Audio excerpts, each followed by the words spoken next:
I am Amanda Walker, 30 years old, and the owner of a restaurant empire nobody in my family bothers to acknowledge. For years they dismissed my culinary dreams, while praising my sister Diana, the doctor, and brother Thomas, the lawyer. Tonight at my mom Eleanor's 60th birthday celebration, Diana smirked as she directed me away from the family table. "We need the space for important guests," she said, pointing to a corner table where the servers ate. "You can sit with the staff." I swallowed my anger, knowing something she did not. Before I tell you what happened next, let me know where you are watching from in the comments. Hit that like button, and subscribe to hear how this birthday dinner changed everything. The tension with my family started long before my mom's birthday dinner. Growing up in our suburban Boston home, my parents Eleanor and Richard Walker had very specific ideas about success. In their world, respect came from prestigious degrees and traditional professions. My father, a neurosurgeon, and my mother, a university professor, created an environment where academic achievement was the only currency that mattered. My sister Diana, 3 years older than me, was the golden child. She followed our father's footsteps into medicine, graduating top of her class and specializing in cardiology. My brother Thomas, 2 years, my junior, became the family's second success story when he graduated from law school and joined a prestigious firm specializing in corporate law. Family gatherings were dominated by discussions of Diana's latest difficult case or Thomas's high-profile clients. Then there was me. From the time I was 14, I was fascinated by food. Not just eating it, but the entire experience of dining. I would spend hours watching cooking shows, experimenting in our kitchen, and reading restaurant management books. By 16, I had started a small catering business for neighbors' parties. My parents viewed this as a cute hobby, something to keep me busy, until I got serious about my future. "Amanda has always been creative," my mother would tell relatives with a tight smile that never reached her eyes. The unspoken end to that sentence was clear to everyone, unlike her siblings who were actually making something of themselves. When I announced senior year that I wanted to attend culinary school, instead of pursuing pre-med, as my parents had always assumed, the household erupted. My father refused to speak to me for weeks. My mother cried as though I had announced plans to join a cult. Diana looked at me with a mixture of pity and disgust. "You want to be a glorified cook?" she asked one night. "Do you know how people will look at you compared to us? Is that really the life you want?" Despite their disapproval, I held firm. I attended the Culinary Institute of America on a partial scholarship, working nights to cover the remaining tuition my parents refused to pay. While Diana was celebrated for every academic achievement, and Thomas praised for each legal victory, my graduation from culinary school warranted only a perfunctory card from my parents. They didn't attend the ceremony. The following decade proved challenging but rewarding, as I worked my way up from line cook to sous chef to executive chef. When I opened my first small bistro at 25, my family attended the grand opening, but spent the evening looking uncomfortable and making suggestions about career alternatives should the restaurant fail. That bistro became profitable within 8 months. I reinvested everything, opening a second location 2 years later, then acquiring a struggling local chain of upscale casual restaurants that I revitalized with new menus and management. By 28, I owned 7 restaurants across Massachusetts. By 30, my company had expanded to 32 locations across New England, with plans for national expansion. None of this impressed my family. At best, they viewed my career as a quirky success story. At worst, particularly in Diana's case, they saw it as somehow less legitimate than their professional accomplishments. My restaurants might be profitable, but they weren't saving lives or arguing precedent-setting legal cases. When the invitation arrived for my mother's 60th birthday dinner, I felt a familiar mixture of hope and dread. The celebration would be held at the Wellington, an upscale restaurant known for its excellent seafood and elegant atmosphere. What my family didn't know was that 3 months earlier, my restaurant group had quietly acquired the Wellington and its sister locations as part of our expansion into fine dining. I spent hours selecting the perfect gift for my mother, an antique first edition of her favorite poetry collection that cost more than most people spend on a used car. I chose my outfit carefully, a tailored navy blue dress that projected professional success without being flashy, accessorized with the simple pearl necklace my grandmother had left me. Driving to the restaurant, I allowed myself to imagine a pleasant evening. Perhaps this milestone birthday would bring a new appreciation for our different paths in life. Maybe my mother would finally see that my hobby had become a legitimate career worthy of the Walker family name. That fragile hope shattered the moment I walked into the private dining room at the Wellington. The large round table in the center of the room was already filled with family members. My parents sat together surrounded by aunts, uncles, cousins, and my siblings with their partners. Diana's husband Gregory, a plastic surgeon, was entertaining everyone with a story that had the table laughing. Thomas's fiancée Jacqueline was showing off her engagement ring to our cousin Stephanie. Diana spotted me first, rising from her seat, with the practiced smile she reserved for people she considered beneath her. At 33, my sister had our mother's elegant bone structure and our father's confidence. She wore an expensive red dress that screamed successful doctor, her dark hair styled in a sophisticated updo. "Amanda, you made it," she said, kissing my cheek without making contact.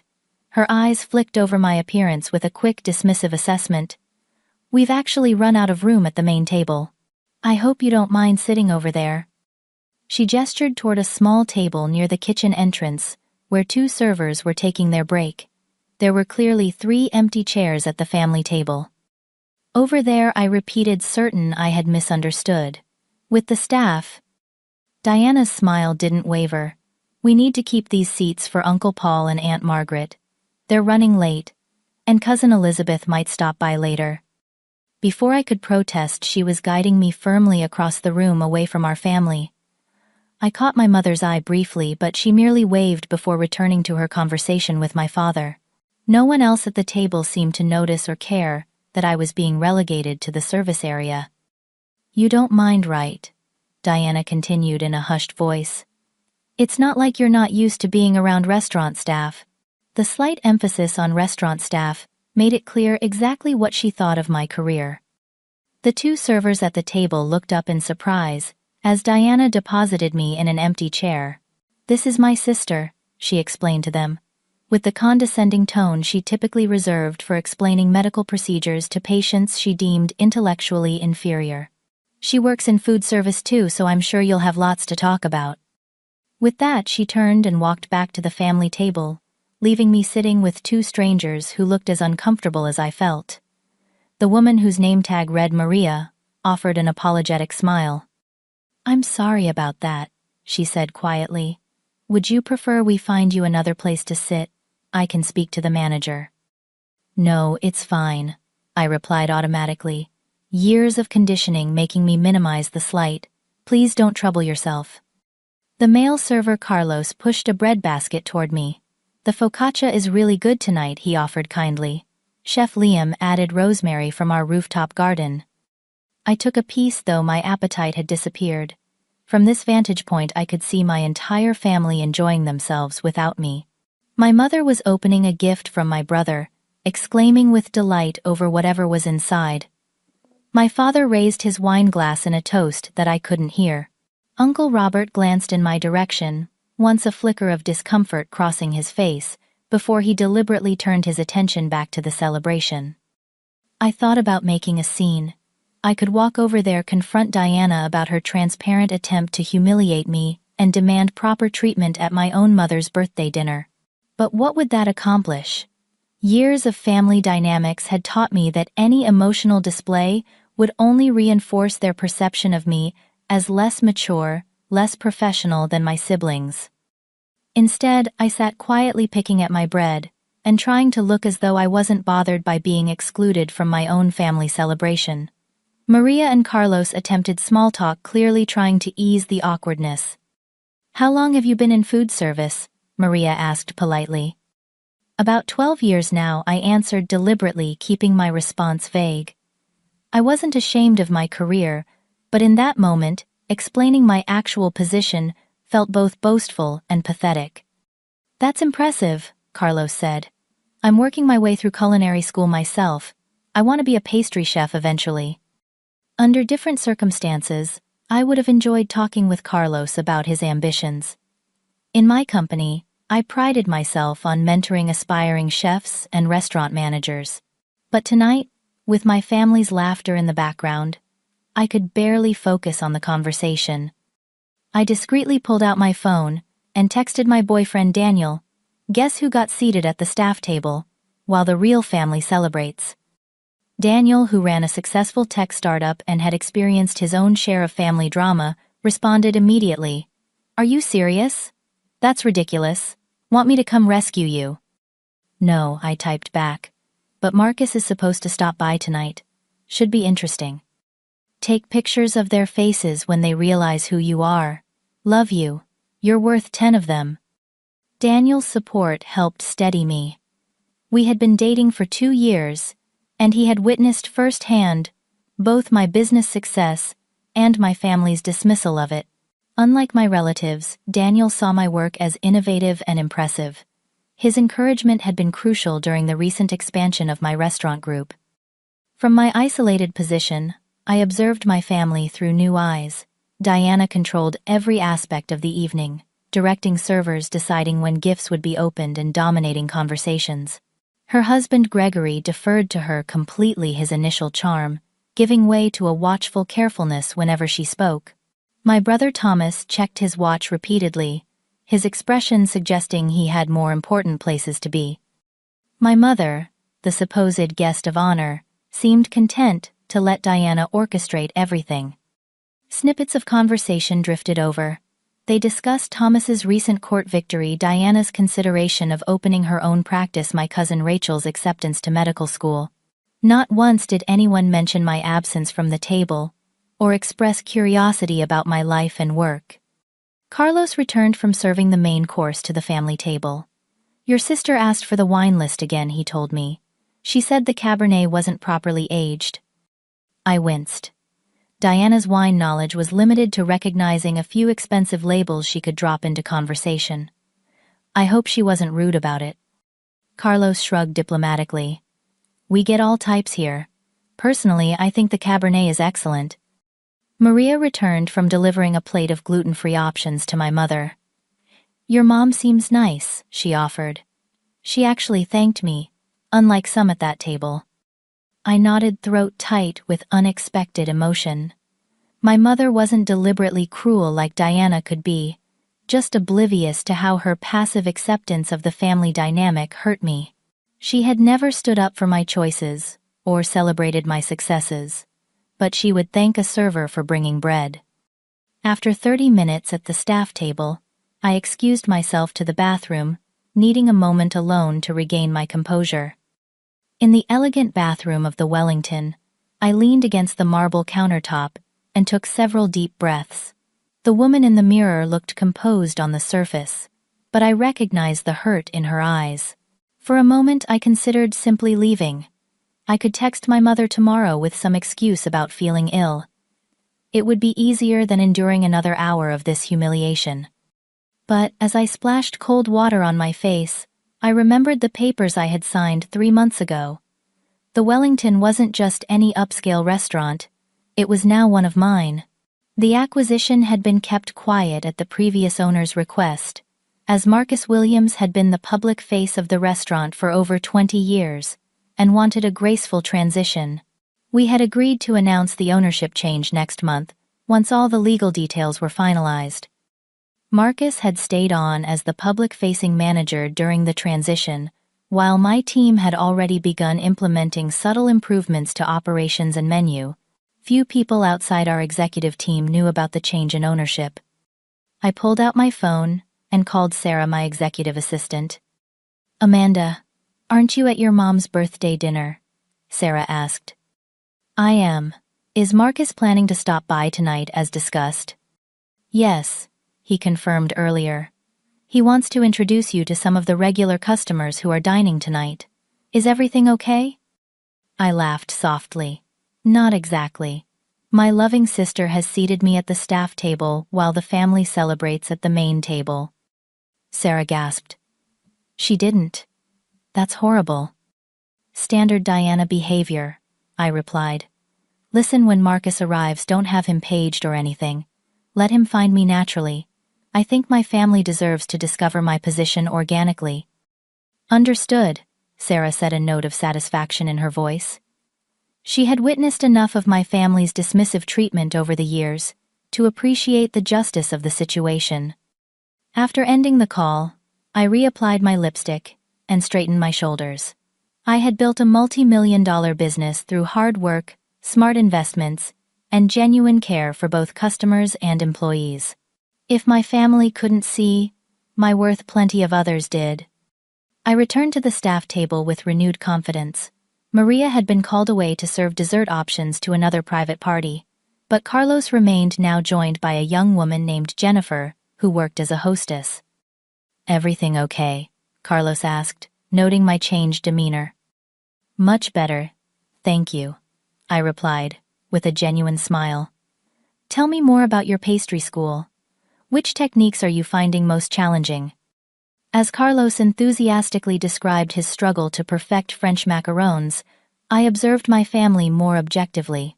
Diana was now standing behind my mother, orchestrating the gift opening process like a surgeon directing an operating room. She dictated which present should be opened next, made appropriate appreciative noises, and occasionally shot directives at her husband Gregory, who scurried to fulfill her requests. My father sat somewhat detached from the proceedings, nursing a scotch and nodding along to whatever my uncle was saying. Thomas had his arm around his fiancée Jacqueline, but his attention was clearly on his phone beneath the table. From this vantage point, the family tableau seemed less intimidating and more pitiful.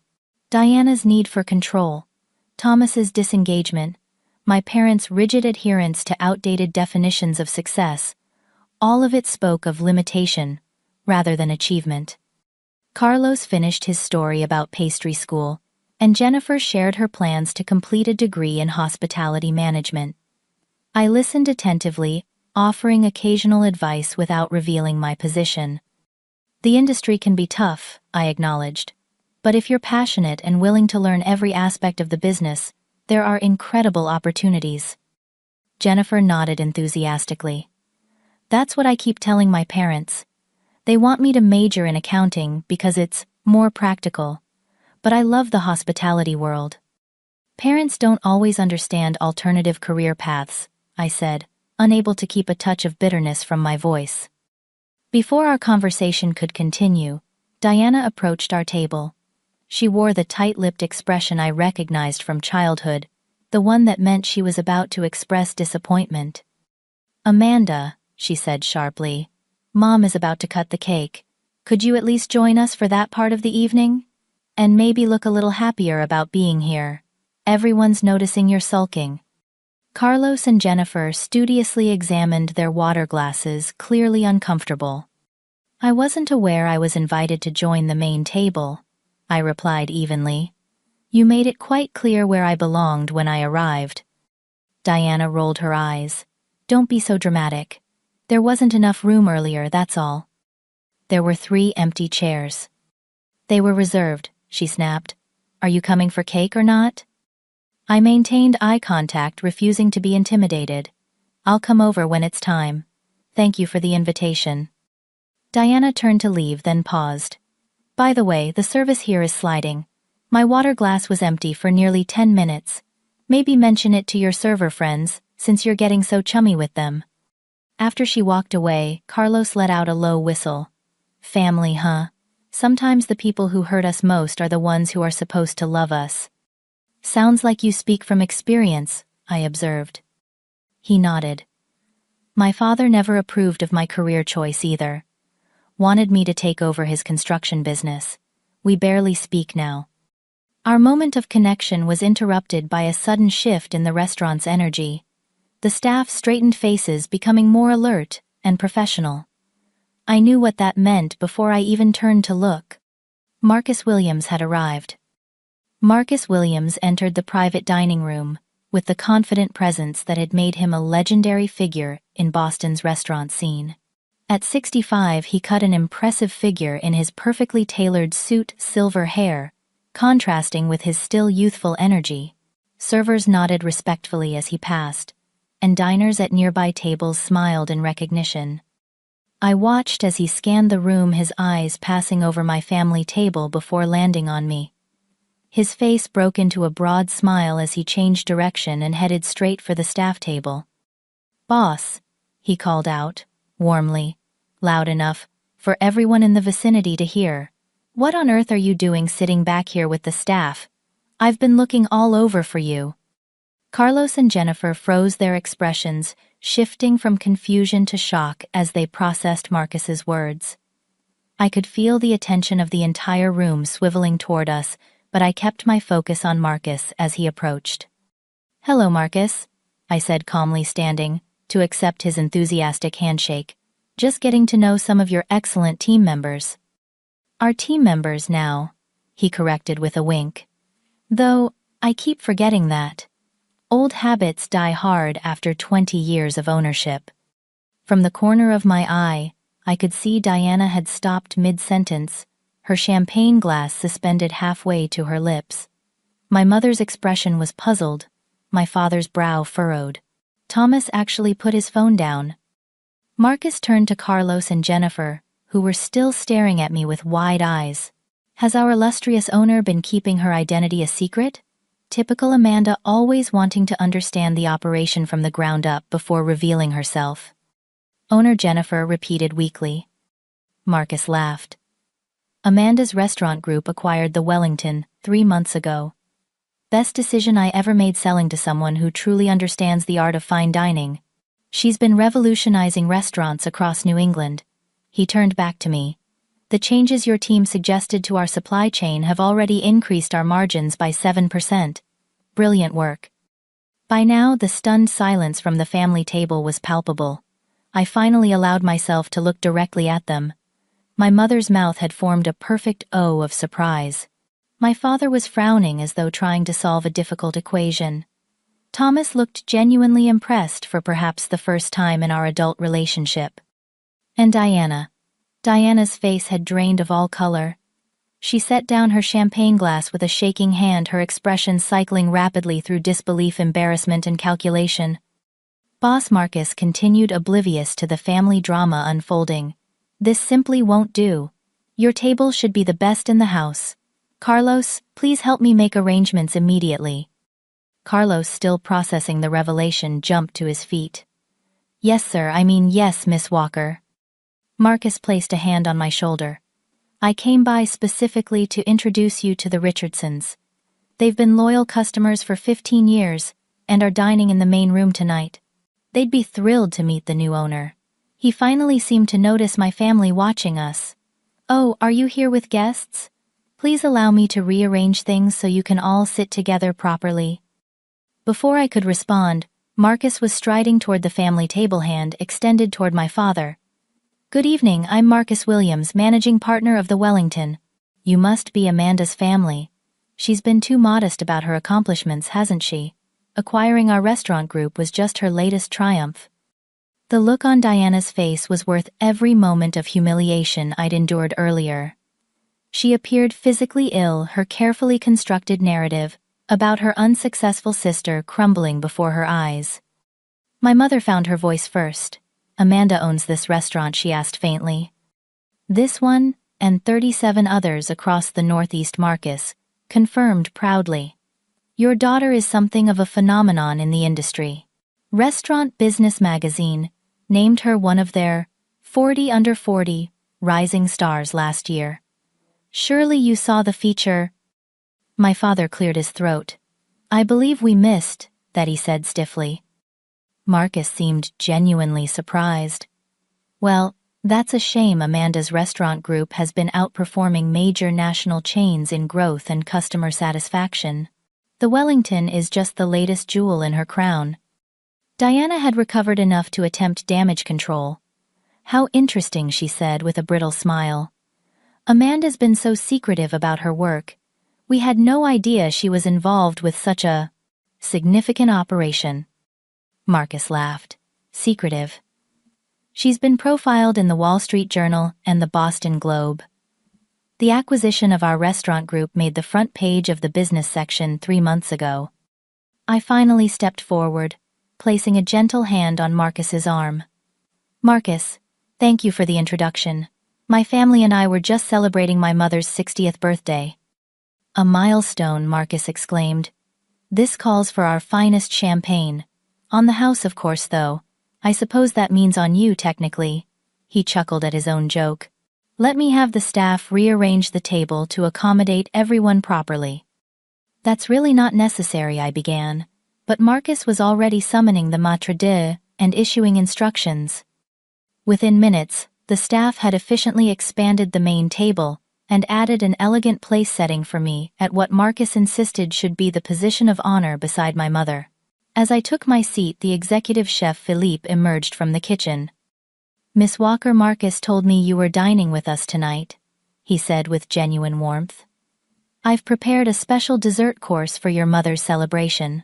A variation on the chocolate soufflé you suggested during our menu planning session last month. My mother turned to me, bewilderment evident in her expression. You helped plan the menu here. Amanda has been instrumental in refining our culinary direction, Philippe explained. Her suggestion to incorporate more local seasonal ingredients has been brilliant for both quality and cost management. As Philippe returned to the kitchen, an uncomfortable silence fell over the table. My relatives exchanged glances, clearly trying to reconcile their perception of me with this new reality. Diana seemed to be shrinking in her chair, while Gregory studied his napkin with sudden fascination. After 12 years of dismissal and condescension, the tables had quite literally turned. I was no longer the family disappointment, but the successful business owner whose restaurant they had chosen for this special occasion. The irony wasn't lost on anyone at the table. The question now was how to navigate this dramatic shift in our family dynamic. The Wellington staff efficiently served dessert, their movements, precise and professional. My mother's birthday soufflé arrived with a single, elegant candle, accompanied by the chef's special selection of petite fours and chocolate truffles. As the family sang happy birthday with varying degrees of enthusiasm, I observed the subtle changes in how the servers interacted with me, now that my identity was known. Maria, who had been kind to me at the staff table, now addressed me as Miss Walker, and seemed slightly nervous when refilling my water glass. Carlos maintained his friendly demeanor, but added a respectful ma'am to his communications. The dynamics had shifted, not just with my family, but with everyone in the room. Once the singing concluded, and my mother blew out her candle, Diana attempted to regain control of the situation.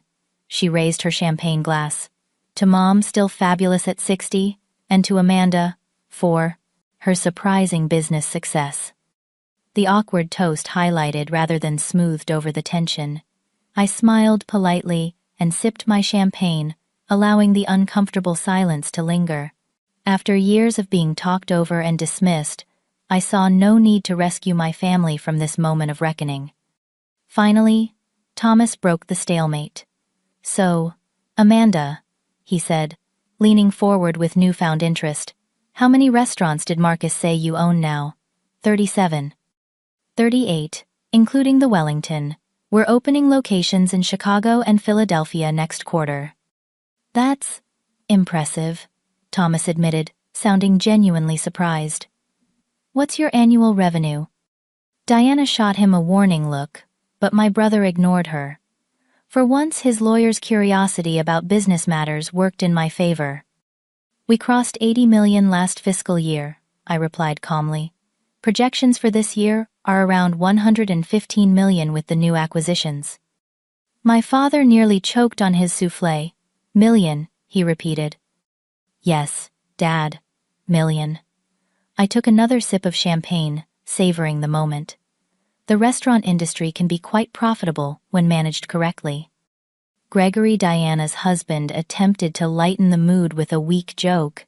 Well, I guess we know who's picking up the check tonight. No one laughed.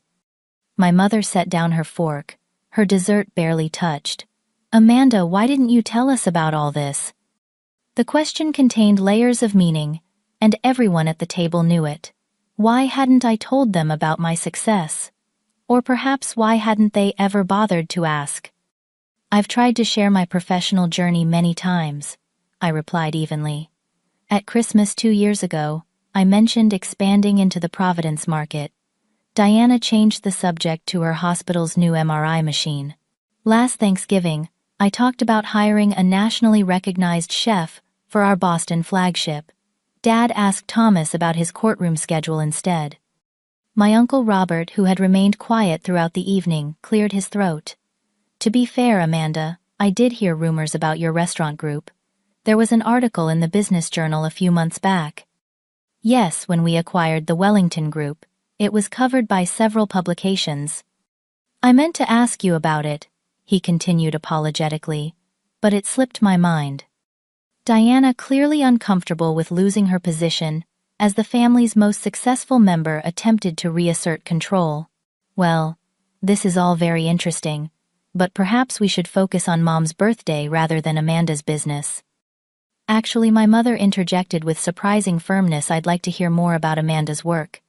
It seems I've been missing quite a lot. Diana's mouth tightened, but she fell silent. What would you like to know, Mom? I asked gently. Everything, she replied. How did you build all this? When did it start getting so big? For the first time in years, my mother looked at me with genuine curiosity rather than polite tolerance. I decided to give her the complete story, the one my family had never bothered to hear. After culinary school, I worked under Chef Julien Rousseau at La Maison. I became his sous chef within 2 years. When I opened my first restaurant, Harvest Table, I used the business plan I'd been developing since I was 22. We broke even in 6 months, which is nearly unheard of in the industry. As I continued explaining my business journey, I noticed my family's expressions changing. Thomas asked increasingly specific questions about business structure and investment strategy. My father, initially skeptical, began nodding with reluctant approval at the mention of profit margins and expansion metrics. My mother's eyes filled with tears when I described the 16-hour days and 7-day weeks I'd worked in the early years. You did all this while we thought you were just, she trailed off, unable to complete the sentence. Just a cook, I supplied. Just wasting my potential. Just avoiding a real career. She winced. We never understood what you were building. You never tried to understand, I corrected gently. There's a difference. Diana shifted uncomfortably in her seat.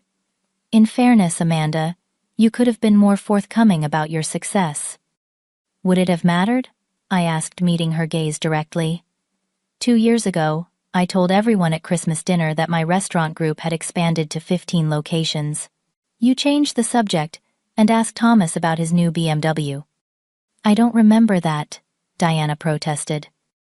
I do, Thomas admitted. I remember because I thought 15 restaurants sounded impressive, but I assumed they were small places. I never followed up. He had the grace to look embarrassed. I'm sorry, Amanda. Diana's husband Gregory, perhaps sensing an opportunity to curry favor with his newly important sister-in-law, spoke up. You know, Amanda, I actually took clients to one of your restaurants last month. The Porter House in Hartford. The service was exceptional. Thank you, Gregory. That location won a regional award for customer experience last quarter. I turned to Diana. Actually, you've dined at my restaurant several times without realizing it. The anniversary dinner you and Gregory celebrated at Azul last year, that's one of mine. The business lunch spot near your hospital, Crescent Cafe, also mine. Diana's face flushed. How would I have known that? They don't have your name on them. Most successful restaurant groups don't advertise their ownership on the door, I explained. But the information is available on our website, in industry publications, and through a simple Google search. My mother reached across the table and took my hand. I'm so proud of what you've accomplished, Amanda, and ashamed that we never recognized it until now. Her words, the acknowledgement I'd been seeking for years, should have filled me with satisfaction. Instead, they highlighted how much I'd missed having my family's support during the difficult journey to success. "Thank you, Mom," I said softly. "That means a lot to hear." As the dinner plates were cleared away and coffee served, the conversation continued to center around my business in a way that would have been unimaginable hours earlier. My relatives asked questions that revealed both their newfound interest and their complete ignorance of my professional life. The fact that it took a public revelation by Marcus to make them see me as successful said everything about our family dynamic. When the evening began drawing to a close, my mother's birthday cake was served. As everyone enjoyed their slices, Eleanor surprised us all by standing to make an impromptu speech. "I want to thank everyone for coming tonight," she began. 60 years is a long time to be on this earth, and I'm grateful for all of you." She paused, looking directly at me. "But I need to acknowledge something important. I think as parents Richard and I have been too narrow in our definition of success. Tonight has been eye-opening in more ways than one." Diana stiffened beside her while Thomas nodded slowly. "Amanda," my mother continued, "I'm sorry we haven't given your career the respect it deserves. I'm sorry we needed someone else to tell us how successful you've become before we could see it ourselves. That's our failure, not yours."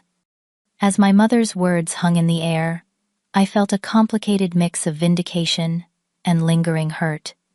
The acknowledgement was meaningful, but it couldn't erase years of dismissal. The path to genuine family reconciliation would be longer and more complex than a single evening's revelation. As the evening wound down, guests began saying their goodbyes. Uncle Robert and Aunt Patricia hugged me with newfound appreciation before departing. Cousin Stephanie asked for my business card, suddenly interested in possible employment opportunities. Thomas lingered to ask more detailed questions about my business structure, while his fiancée Jacqueline complimented me repeatedly on the restaurant's ambiance. I accepted their attention graciously, though I couldn't help wondering how differently the night would have unfolded had Marcus never arrived. Would I have remained at the staff table, invisible to my own family? My parents prepared to leave, my father awkwardly mentioning that we should do lunch sometime to discuss my business ventures. My mother hugged me tightly, whispering another apology in my ear. I returned her embrace, our relationship too complicated to address fully in that moment. As the room emptied, Diana approached me. Her expression was controlled, but I could see the storm brewing beneath the surface. "Could we speak privately for a moment?" she asked, gesturing toward a quiet corner of the restaurant. I nodded, following her to a small alcove away from the remaining guests.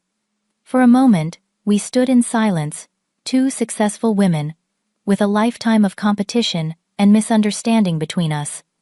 "I had no idea," Diana finally said, her voice tight. "About the scope of your business, about your success." "You never asked," I replied simply.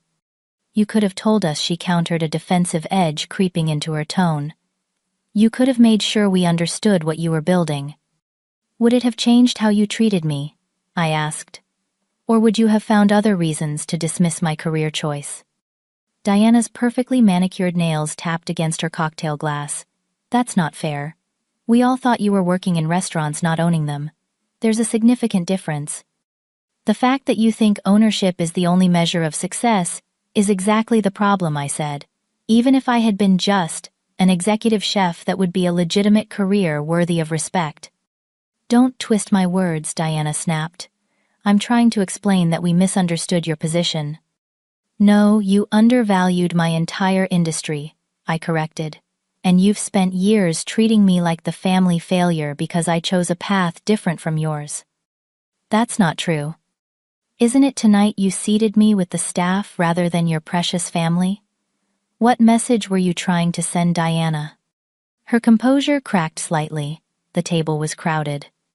There were 3 empty chairs. "You wanted to humiliate me." Diana's shoulders sagged suddenly, her defensive posture collapsing.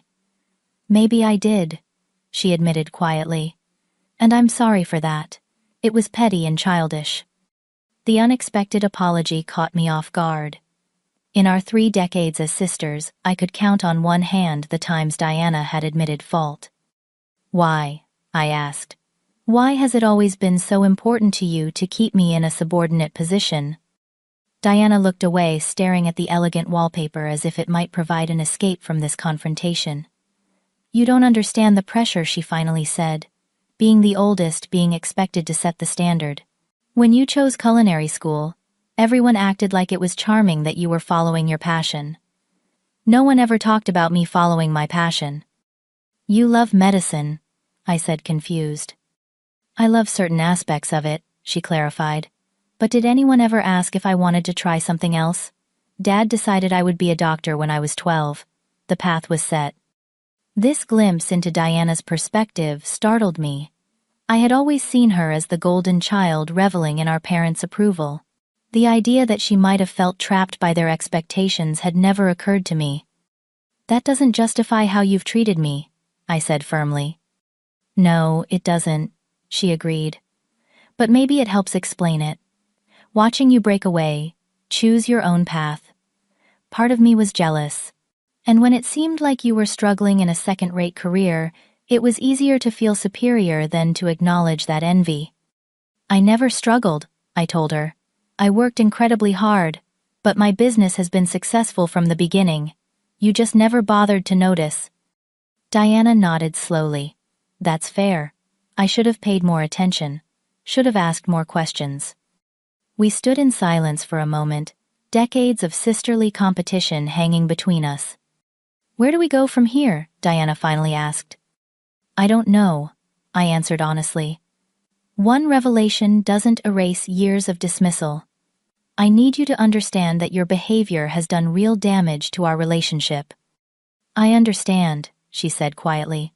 And I want to do better. Not because you own restaurants, but because you're my sister. The sincerity in her voice suggested this might be a genuine turning point rather than another manipulation. Still, years of experience made me cautious. Actions will matter more than words going forward, I told her. I'm willing to work on our relationship, but I need respect, not just because of my business success, but because every career deserves respect when pursued with passion and integrity. Diana nodded. I can do that. Or at least I can try. We rejoined the others in the main room. Thomas was deep in conversation with Marcus about restaurant industry trends, while my mother was admiring the architectural details of the dining room. Diana's husband Gregory approached me with an apologetic smile. Amanda, I want to apologize for not recognizing the significance of your work, he said quietly. And for going along with the family narrative about your career. I nodded in acknowledgement, too emotionally drained for another deep conversation. My mother called everyone together for a final family photo. As we arranged ourselves around her chair, I noticed subtle shifts in positioning. Instead of being relegated to the edge as usual, I was guided to stand directly behind my mother. Diana and Thomas flanked me, creating a united front of siblings that had rarely existed in reality.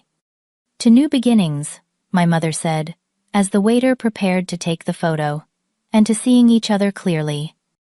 As the camera flashed, I felt a complex mixture of emotions, vindication at finally being recognized, lingering hurt from years of dismissal, cautious hope for healthier family relationships, moving forward, and pride in the business I had built. Despite lack of family support, the evening concluded with final hugs and promises to get together soon. As my parents prepared to leave, my mother pulled me aside for a private moment. I'd love to see your main office, she said tentatively. If that would be all right, I want to understand what you've built. I'd like that, Mom, I replied. How about next week? She nodded eagerly. Next week would be perfect. As my family departed, and the restaurant staff began clearing the private dining room, Marcus approached with a knowing smile. Family dynamics are complicated beasts, aren't they? He observed. I hope tonight brought some resolution. It's a start, I replied. Thank you for your timely arrival. He laughed. Pure coincidence, though. The look on your sister's face when I called you boss was priceless. Some lessons need to be learned the hard way. As I prepared to leave, I stopped by the kitchen to thank the staff for their excellent service. Carlos looked up from his dessert preparation with a grin. "So that's why you knew so much about the restaurant business," he said. "You're literally the boss." I smiled. I try to understand every aspect of my restaurants, including the staff experience. Your insights were valuable. "Glad I didn't say anything too embarrassing," he replied. "Though I stand by my comment about your sister." We both laughed, the honest connection between us surviving the revelation of my position. In that moment, I realized that some of the most authentic interactions in my life came from people who saw me clearly from the beginning, unlike my family who had needed a dramatic revelation to recognize my worth. One week after my mother's birthday dinner, I stood in the executive offices of Walker Restaurant Group, watching Eleanor take in the scope of my business operations. The 34th floor downtown location offered spectacular views of Boston Harbor, but my mother's attention was fixed on the awards lining the walls and the busy staff moving purposefully through the modern open workspace. "This is extraordinary, Amanda," she said, genuine awe in her voice. "I had no idea." "This is just the corporate headquarters," I explained.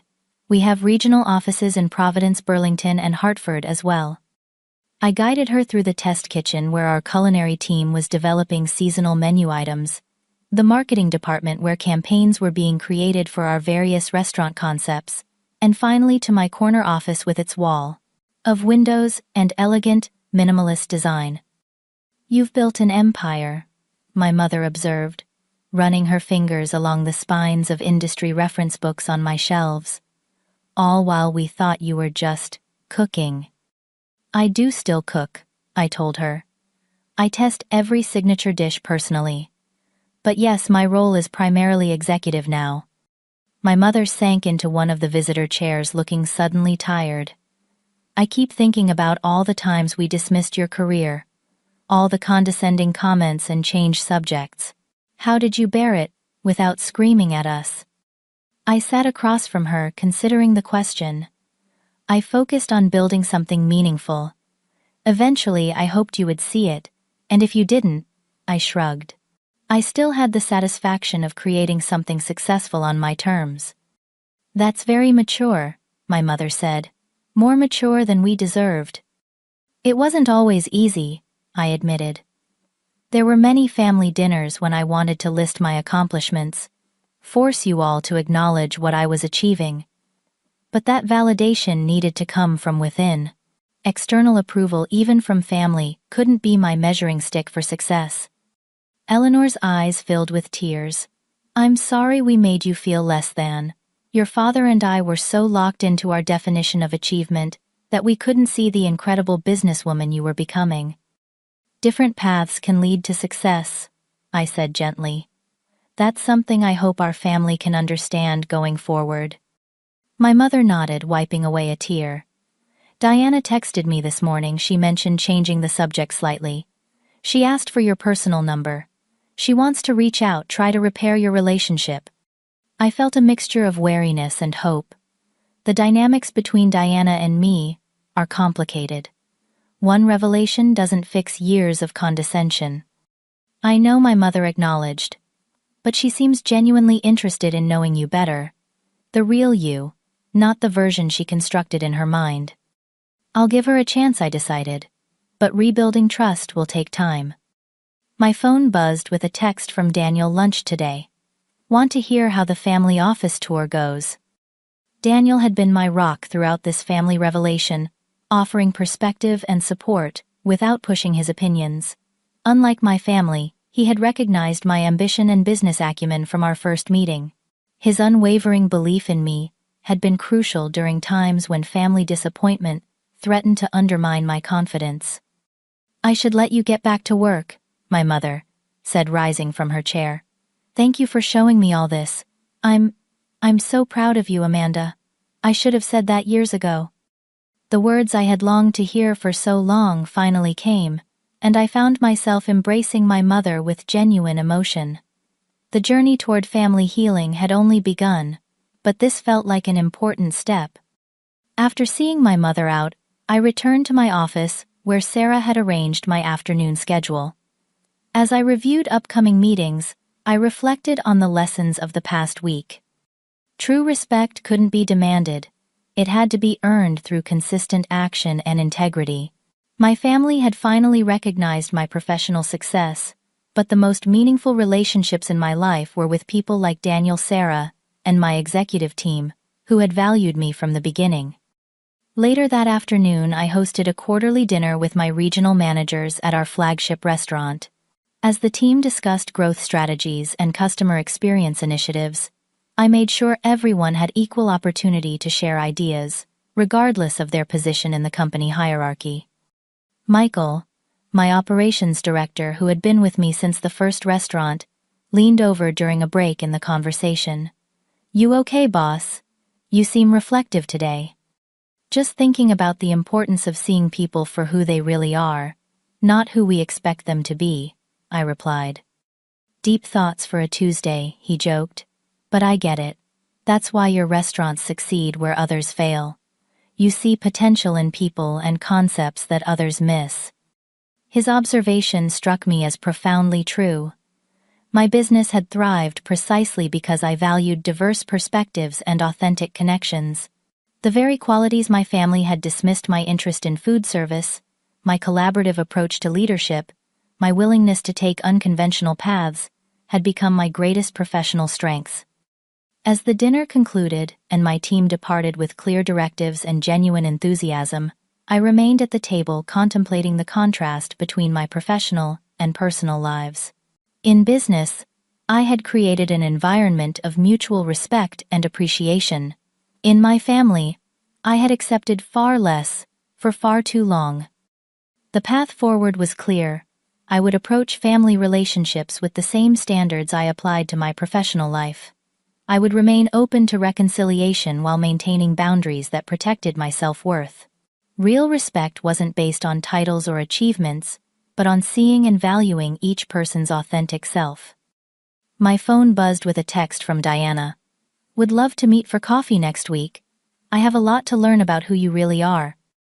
I smiled slightly, typing back Tuesday at 2 p.m. "The Crescent Cafe near your hospital. It's one of mine, but the coffee is excellent regardless." The journey toward genuine family understanding would be long and probably bumpy, but it had finally begun. And unlike the young woman who had once craved family approval above all else, I now approached this journey from a position of strength and self-knowledge. Success wasn't measured by others' recognition, but by the integrity with which I lived my life and ran my business. I had built something meaningful, treated people with respect, and remained true to my passion despite obstacles. That was the true victory, more significant than any moment of vindication at a birthday dinner. Have you ever been underestimated by family or friends until they finally saw your true worth? I'd love to hear your stories in the comments below. Sometimes the sweetest success is proving wrong those who never believed in you. If this story resonated with you, please hit that like button, subscribe to hear more true life experiences, and share with someone who might need a reminder that success comes in many forms.